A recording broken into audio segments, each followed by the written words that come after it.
There's a moment in every institution's life when it stops pretending to be a family and starts behaving like a government. For the British royal family, that moment arrived on a cold January morning in 2026, carried on a single sheet of paper that would change everything. No golden carriage delivered it, no trumpets announced its arrival. Just an unmarked envelope, slipped through the service entrance of Clarence House before the sun came up. The kind of delivery that happens when someone wants no witnesses and no questions asked. Inside that envelope was a sentence so devastating, so final, that it didn't just freeze money. It froze time itself. Suspend all distributions from Princess Diana's trust, effective immediately. 10 words, no explanation, no apology, no room for negotiation. And just like that, Prince Harry's inheritance, the last private fortune his mother had built to protect him, vanished into legal lockdown. Not reduced, not delayed, frozen solid, as if someone had hit an emergency button buried so deep in the system that most people didn't even know it existed. But here's what makes this different from every royal scandal you've ever heard. This wasn't about hurt feelings or broken relationships. This wasn't about who said what in an interview or who got left off a balcony. This was about something far more dangerous, something the monarchy fears more than bad press, more than protests, more than public anger. Bloodline uncertainty. And the palace believes that uncertainty has just walked through the door. According to sources deep inside royal legal circles, the decision to activate the freeze came after new information surfaced. Information connected directly to Meghan Markle, serious enough to trigger a safeguard that Princess Diana herself had written into her trust decades ago. A safeguard most people thought was just a rumor, a legal ghost story told in hushed tones by palace lawyers who never thought they'd actually see it used. But it wasn't a rumor. It was real. And now it was alive. Diana had built this clause for one nightmare scenario only. The day when the palace could no longer be certain who qualified as her children's rightful heirs. Not because she doubted her sons, but because she understood something most people never grasp about royal life. The institution doesn't operate on love. It operates on proof. And right now, the institution is demanding proof. The moment the trust freeze went live, the palace didn't react like a family dealing with private pain. It reacted like a state absorbing an attack. Inside Clarence House, the atmosphere crystallized into something cold and surgical. Staff corridors went silent. Phones were collected without explanation. Assistants who'd worked there for decades suddenly found themselves escorted away from archive wings, as if paper itself had become dangerous. This wasn't about stopping gossip. This was about isolating the threat. Before the sun had fully risen, a meeting was convened in a small, windowless room where the air always feels too thin. The attendees weren't smiling royals. They were legal advisors, private secretaries, security liaisons, and one figure whose presence always signals that sentiment has officially left the building. Princess Anne. She didn't arrive in mourning. She arrived in command. No dramatic entrance, no pleasantries. She placed a thin, unlabeled folder on the table and looked at the room the way a field marshal looks at a battlefield. And then the new reality was spoken aloud. The Diana Trust has been sealed under a dormant clause designed for bloodline certainty. Until verification is achieved, the estate remains frozen, untouched, immovable. Here's the line that made it feel like the ground had shifted. The palace doesn't need proof to pause distribution. It only needs credible disruption. And disruption had arrived. Not from a tabloid, not from a documentary, from an organized claim, supported by documentation, arriving at the exact moment palace legal teams were reviewing every safeguard Diana had ever embedded in her estate. While the world slept, a confidential memo circulated through the monarchy's inner machinery. Stamped at the top, Crown Firewall Directive, Implementation Order. The memo contained only instructions. Suspend all trust-related distributions. Restrict archive access. Initiate lineage verification protocol. Control informational exposure. And then the line that drained the oxygen. Assume compromise until clarity is established. That's not how families talk. That's how governments talk when the threat is inside the walls. The public thinks this crisis began with a headline. It didn't. It began 48 hours earlier when an unmarked envelope entered Clarence House through a restricted channel, not the ceremonial front doors, but the back route used for documents that don't want witnesses. Inside that envelope was not a tabloid clipping. It was a structured claim, clean, notarized, and frighteningly restrained. A young American woman, identified only by initials, had reportedly submitted documentation asserting a biological link to Meghan's family line, not as a publicity stunt. Not as a demand for wealth. It was presented like a medical necessity, an identity claim seeking history and clarity. That detail mattered, because opportunists arrive with noise. Truth seekers arrive with silence. And silence is what rattles the palace most. By the next morning, palace legal teams began reviewing dormant safeguards inside Diana's trust.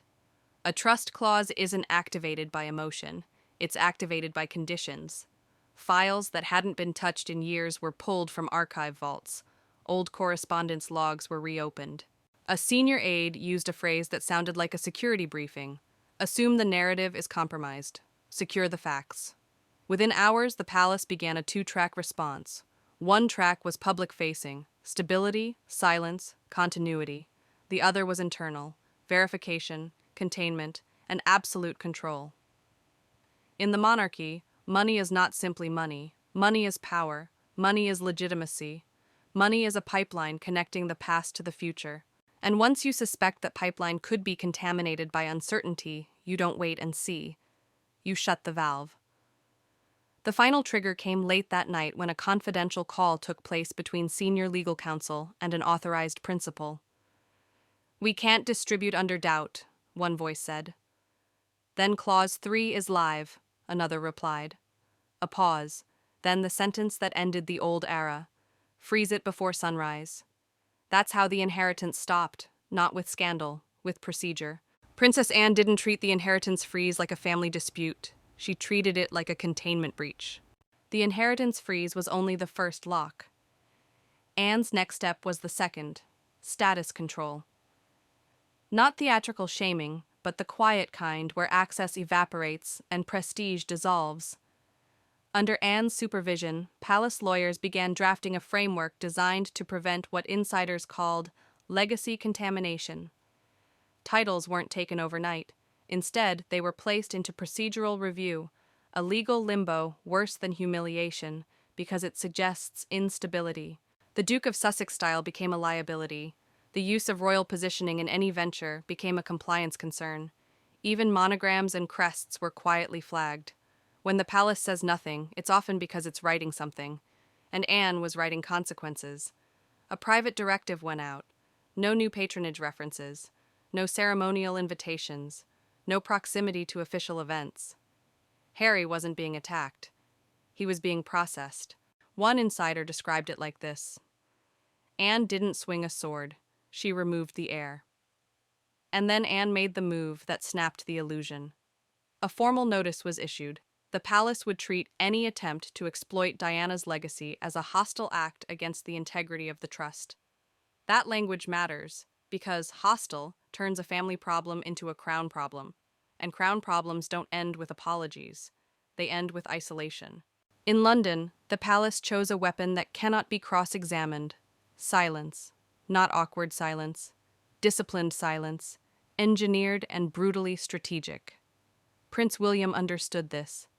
He didn't need to humiliate his brother publicly. His authority lived in the absence of chaos. Every time a headline screamed, the palace stayed still. Every time a rumor grew teeth, the palace offered nothing to bite, and Catherine became the visual proof that the institution was unshaken. Her silence wasn't passive. It was a verdict delivered without ink. Across the ocean, Montecito did the opposite. It reached for volume.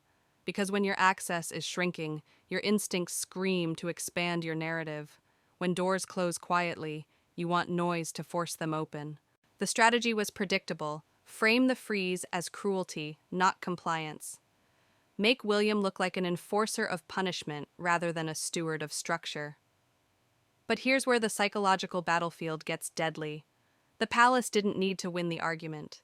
It only needed to let Montecito keep talking, because every statement has fingerprints. Every interview becomes evidence of desperation. And Harry, caught between loyalty and panic, was the most vulnerable piece on the board. The difference between London and Montecito wasn't morality, it was infrastructure. London had an institution designed to survive scandal. Montecito had a brand designed to survive attention. And attention, when it turns hostile, behaves like radioactive fallout. William's counter-strategy was simple and lethal. Do not respond. Do not argue. Let procedure speak, because procedure doesn't get tired. Procedure doesn't cry. Procedure simply continues, like gravity. The palace can survive scandal. What it cannot survive is a legacy that turns into a weapon. Because the moment Clause 3 was activated, something older than law began moving through the system. Memory. Not the soft memory of family photographs, the hard memory of unfinished grief, sealed letters, and a mother who understood that dangerous betrayals don't always arrive with malice. Inside Kensington Palace, there's a silence that lives in the walls. Staff feel it passing certain corridors. But in this crisis, that silence began to feel like pressure.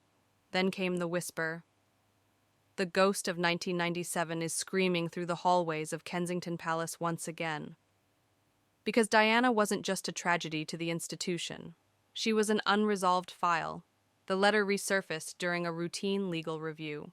According to sources, it was written during a summer when Diana felt the monarchy watching her like a controlled experiment. She didn't accuse anyone directly. She described something chilling, the fear that silence could become a trap, that unanswered questions could harden into permanent damage. And there was one detail that made professionals go still. A short verse at the end that mirrored Clause 3's logic so closely it no longer looked like coincidence. Paul Burrell, Diana's former butler, was contacted quietly. The letter was authenticated, handwriting verified, paper trails confirmed. It became impossible to treat Diana's clause as maternal anxiety. It looked like foresight built into enforceable design. This is where William's role becomes psychologically brutal. He's not just an heir. He's a son, standing under the shadow of the most public grief the modern monarchy has endured. In choosing to activate Diana's clause, William is accepting something terrifying, that the crown must treat Diana's love as policy and her fear as procedure. By the time the public understood the trust was frozen, the palace had moved into an endgame posture. Inside Windsor's most protected circles, the phrase being used was, "succession contamination risk." When the crown believes succession is at risk, it doesn't behave like a modern institution. It behaves like an ancient state trained to survive by cutting away whatever threatens continuity. Operation Glass Orchard expands into full legacy lockdown, a complete severing of every pipeline that allows a disputed branch to siphon authority from royal proximity. First, financial access is locked. Then the palace withdraws recognition from anything that could be interpreted as royal endorsement. After that comes institutional reclassification. Harry isn't treated as a traitor. He's treated as a variable, and variables are controlled. If the verification process escalates, the monarchy is prepared to implement what looks like administrative tidying, but is actually permanent separation. A prince preserved in name, but severed in function. The inheritance freeze wasn't the explosion. It was the siren. Inside the crown's inner machinery, the question is, can the system tolerate uncertainty attached to Diana's legacy without poisoning the future of succession itself? The monarchy isn't preparing for reconciliation. It's preparing for a result that cannot be reversed once written into precedent. A verification process will happen through sealed legal channels, controlled and mercilessly unemotional.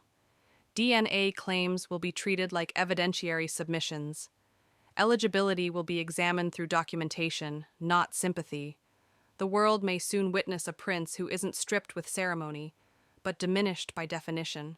Because the monarchy rarely destroys you loudly, it reduces you quietly. King Charles becomes the wild card. A father, yes, but also a sovereign trained to accept one principle. The crown is older than any son. No inheritance without verification. No restoration without certainty. That line has become the monarchy's operating law. Emotion doesn't unlock a frozen trust. Verification does. So the final question rises: what happens if the verification confirms enough uncertainty to justify permanent containment? Does Diana's trust, built to protect her sons, become the tool that formally divides them forever? What if Diana's real warning was about a future where love itself could destabilize the crown? If that's true, then this crisis isn't an accident. It's destiny unfolding, with legal paperwork and quiet doors closing one by one. The choice sits before the world: duty or freedom, loyalty or ambition. And one final question: if the crown is willing to freeze Diana's inheritance to protect her legacy, what else is it willing to sacrifice to protect its future?